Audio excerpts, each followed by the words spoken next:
Hello and welcome to this India Today special. We are on the campaign trail and in Bihar, and we are with the Congress President Mallikarjun Kharge, who is at the moment traveling across the country and now in Bihar. Mr. Kharge, we are halfway through. आधा चुनाव हो चुका है और आधे चुनाव के बाद किस तरह से आप देखते हैं, क्योंकि हर भाषण में अब आप कह रहे हैं कि मोदी जी आने ही नहीं वाले हैं, सरकार इंडिया अलायंस की बन रही है।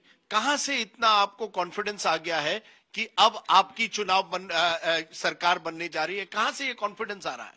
ये जनता से कॉन्फिडेंस आ रहा है। जहां भी हम जा रहे हैं, जनता जो रिस्पॉन्ड कर रही है और पिछले चुनाव को जो देखते हुए 2019 के चुनाव को देखते आज का जो जनता का रिस्पांस है और उस रिस्पांस पे और अंडर करंट जो भी हमको सपोर्ट मिल रहा है, यहाँ गांव में जाते हैं, पंचायतों में जाते हैं, सिटी में जाते हैं, तो नेचुरल जो सपोर्ट आ रहा है, तो इससे ये मालूम होता है कि जनता ये तय कर लिए है कि इस बार मोदी जी को वोट नहीं देना।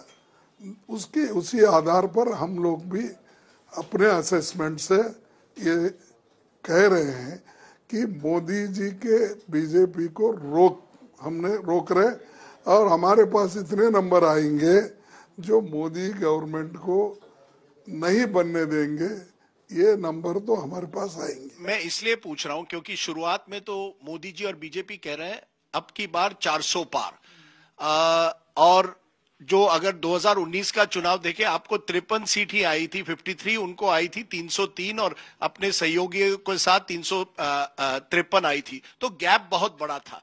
क्या बदला है? मैं इसीलिए पूछ रहा हूं, ये गैप कम होता जा रहा है या आप समझते हैं कि मोदी जी आएंगे लेकिन रिड्यूस्ड मेजोरिटी से आएंगे? ये देखो रिड्यूस्ड मेजोरिटी नहीं, वो नहीं आएंगे ये मैं कह रहा हूं। इसलिए कितने नंबर आप दे रहे हैं? नंबर देखो, नंबर कोई ऐसा बोलता है तो वो शायद वो पॉलिटिक्स में बहुत इमेच्योर है। मैं समझता हूँ कि हमेशा ये होता है, इस बार ये हो रहा है कि तमिलनाडु में मिलेंगे उनको, केरला में मिलेंगे उनको, और तेलंगाना में तो हम लोग आगे हैं।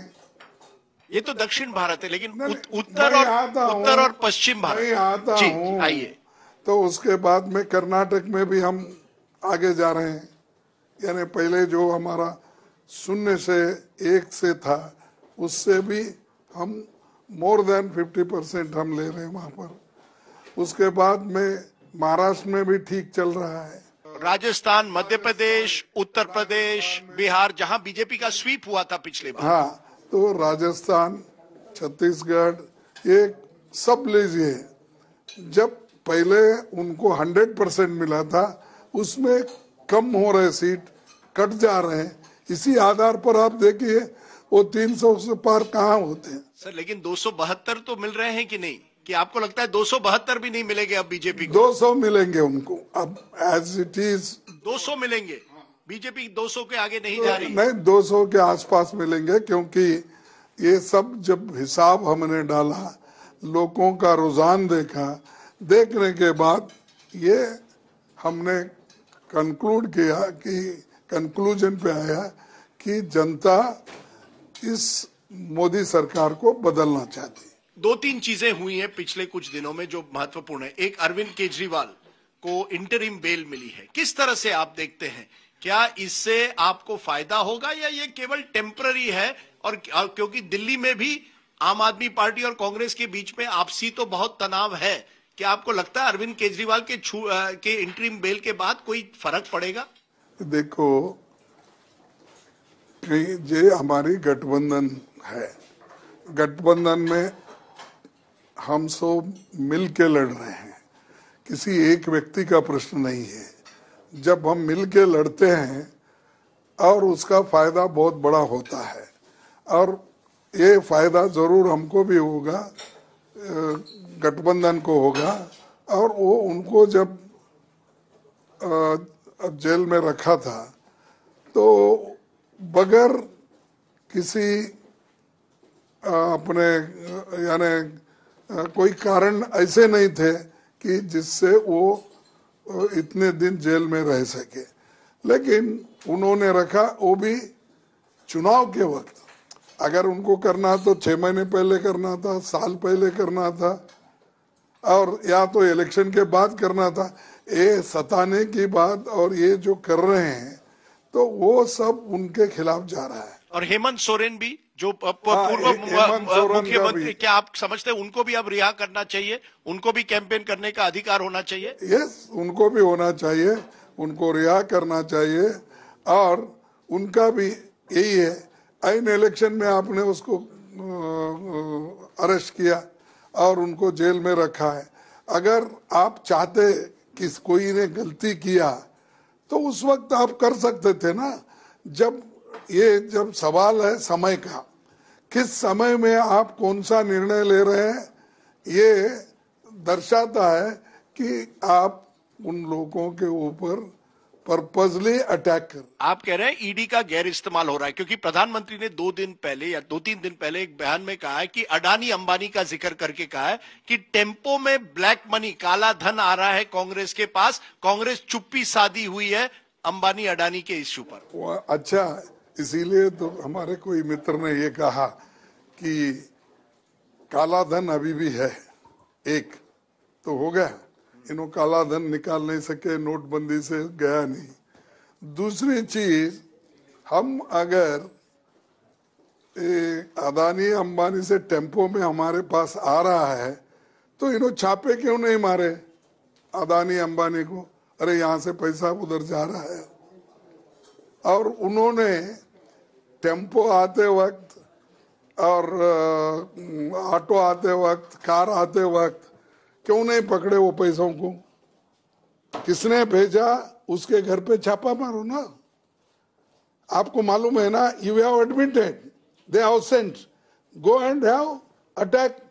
ईडी का छापा मारो, सीबीआई का छापा मारो, इनकम टैक्स का छापा मारो उनके ऊपर, और पकड़ लेके आके पूछो तुमने कितने पैसे टेम्पो में दिया, ऑटो में दिया, कार में भेजा, लॉरी में भेजा, पूछ लो। एक और बड़ा आपने इश्यू उठाया ईसी का। इलेक्शन कमीशन को आपने चिट्ठी लिखी थी कि वोटर डेटा जो है उसको जल्द से जल्द आपने लोगों के सामने रखना चाहिए, नहीं तो सवाल उठते हैं। अब ईसी ने आपको एक जवाब दिया है कि खरगे जी, ये जो नैरेटिव आप चला रहे हैं बहुत डेंजरस है, लोगों को, वोटर को कंफ्यूज करेगा, बायस्ड नैरेटिव है। अब आपने उनको एक लेटर फिर से लिखा है, कहा है कि इतनी चिट्ठियां आपने उनको लिखी है, कभी उन्होंने जवाब नहीं दिया, लेकिन इस पर दिया है। किस तरह से आप ईसी का रुख देख रहे हैं? क्योंकि वो कह रहे हैं खरगे जी आप कंफ्यूज कर रहे हैं वोटर को, वोटर डेटा सब अवेलेबल है ऐप पे, किसी कैंडिडेट ने कंप्लेन नहीं किया, आपने ये क्यों किया? देखो, किसी कैंडिडेट ने नहीं किया, सवाल नहीं। कि जब आपको डेटा मिलता है, आप कलेक्ट करते हैं, सर्टिफिकेट देते हैं, ये इतने वोटों से जीता, ये इतने वोटों, इमीडिएटली शाम में वो डेटा बाहर निकाल के लोगों को बताने में आपको क्या है? वो कह रहे हैं कि हम अपने ऐप पे डाल रहे हैं और उसे लगातार अपडेट कर रहे हैं, कोई धांधली नहीं हुई है। इलेक्शन प्रक्रिया में आपका विश्वास है कि नहीं? ये देखो, हम धांधली का नहीं बोल रहे। कारण क्या है कि जो डाटा हमको इमीडिएटली शाम में मिलना चाहिए, या वो ऐप पे अब आता है? नहीं, नेक्स्ट डे मॉर्निंग, 11 दिन के बाद आए ना। वो पब्लिश किया है 11 दिन के बाद, लेकिन ऐप पे लगातार था। अरे क्या देहात में रहने वाले लोग वो सभी ऐप ही देखते क्या? आपको कोई आपको कोई ये है कि इतनी जो आप कह रहे हैं नफरत की स्पीचेस हो रहे हैं, भाषण, नफरत फैला जा रहा है, हिंदू मुस्लिम करा जाए, हेट स्पीच करवा जा रहा है, क्या आपको लगता है उस पर ठोस कार्रवाई हो रही है या नहीं हो रही है? देखो, हेट स्पीच उन्होंने ही किया, बार बार उन्होंने मुसलमान का नाम लिया, रिलीजियस। अगर ऐसे धार्मिक विषयों पे अगर आप ओपनली, एक प्राइम मिनिस्टर बोलता है हम ये बंद करेंगे मुसलमानों को, हम वो बंद करेंगे, अगर ये ऐसा बोलते हैं तो ये हेट स्पीच नहीं है तो क्या है? तो इसीलिए तो पहले तो इलेक्शन कमीशन उनको वार्निंग देना चाहिए, नॉट ओनली वार्निंग, उनको बैन करना चाहिए, जैसा 48 आवर्स हमारे और लोगों को दिए, उनको भी एक 10 दिन बैन करो ना। नवनीत राणा वगैरह उनके कुछ नेताओं पर नोटिस दिए, पर आपको ईसी पर विश्वास है या नहीं? इलेक्शन कमीशन की प्रक्रिया पर विश्वास है या नहीं? देखो, इलेक्शन कमीशन पे हमारा विश्वास है, लेकिन जहाँ गलतियां होती बताना भी हमारा धर्म है। और इलेक्शन कमीशन ये इसी पे, जब डेमोक्रेसी को हम रखना चाहते हैं तो डेमोक्रेसी में तो इलेक्शन कमीशन की जरूरी है। और इलेक्शन कमीशन अपनी काम जितना करना है वो कर रहे हैं, लेकिन जहां गलती होती है ये बताना भी हमारा धर्म है। और उसको आप ये समझ रहे हैं कि हमारे हमारे को क्रिटिसाइज कर रहे हैं। That is not the point. The point is this, wherever mistakes happens, we are bringing to their notice. If you don't agree, that is a different thing. एक बताइए, हरियाणा में एक बदल आ रहा है, कुछ उनके एमएलए, इंडिपेंडेंट एमएलए सरकार को छोड़ गए हैं। किस तरह से हरियाणा की आप स्थिति देखते हैं? क्या आप दुष्यंत चौटाला कह रहे हैं कांग्रेस मेरे साथ चले, हम हरियाणा की सरकार गिराते हैं, हम अपनी सरकार बनाते हैं? हुड्डा जी को कह रहे हैं कि हम सरकार बनाते हैं। क्या आप हरियाणा में सरकार बनाने का प्रयास करेंगे?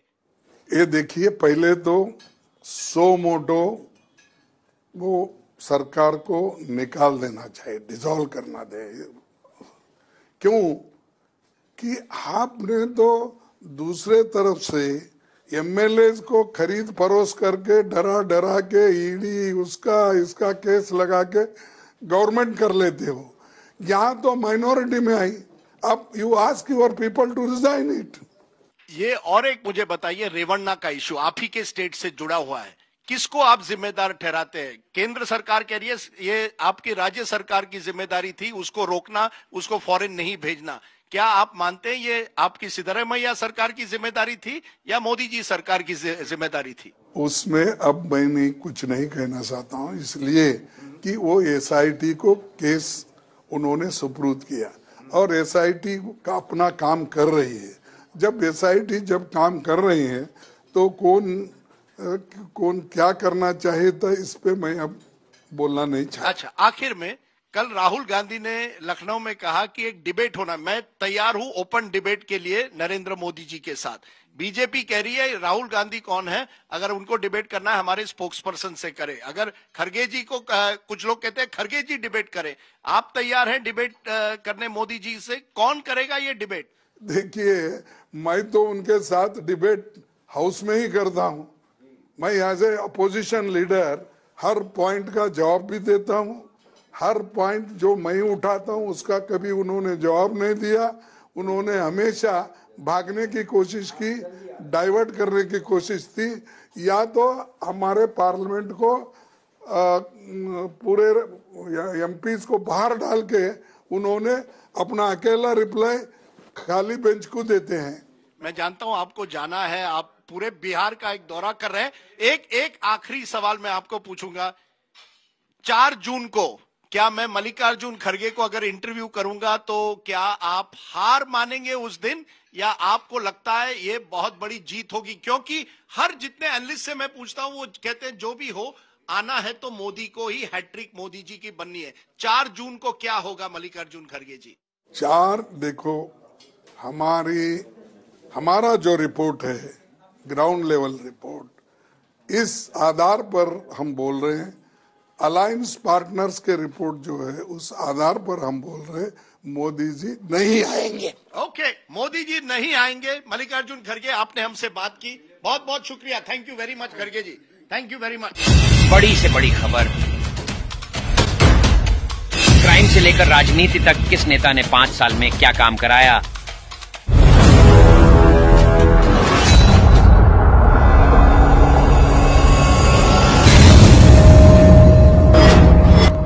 मिलेगी सबसे पहले हर खबर चेंजिंग फ्यूचर न्यूज पर, जो बदलेगा आपका